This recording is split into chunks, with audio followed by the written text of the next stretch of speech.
Thank you very much, Judith, for your time. Obviously, according to the name of your organization, Kuzondlula, meaning this too shall pass, obviously it's to also motivate the pupils that you deal with. Tell us about the stories that you've heard from pupils who, for instance, failed matric and thought that life is over.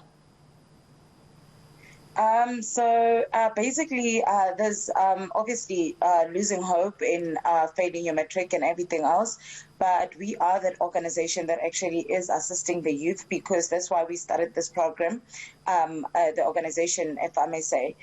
So what we were planning to do is obviously to transform the lives of the youth and actually ensure that obviously they still have hope regardless of any other situation, because it doesn't matter where you're from, what you are currently facing at the moment. Obviously, Kuzondlula, as you just mentioned, which is the name of our organization. How long have you been in existence, for instance, and how many pupils have you really assisted to, get by and probably just go back and write their exams? Because I imagine that a lot of people who fail matric are too scared to go back to the same school because they're scared of the bullying that might happen from the previous grade 11s and now them joining that class.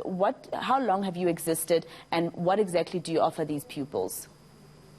Yeah, so Kuzondlula Motivational Tour is a non-profit organization that was formed in 2014. We are registered with social development, and obviously we have been making sure and ensuring that obviously we keep the youth of South Africa intact. So basically what we have been doing in the past is we have introduced programs such as 4IR. We have introduced entrepreneurship. We have introduced, obviously, motivational tours whereby we go to schools. We do back to school each and every year to ensure that, obviously, we still motivate the youth of South Africa to actually go back to school and ensure that bullying will always be there. People would never understand you for who you are or where you're from and what you want and how you want to move on in future. But what we do is that as an organization, we make sure that the youth still understand that what matters is themselves and their future and where they want to see themselves.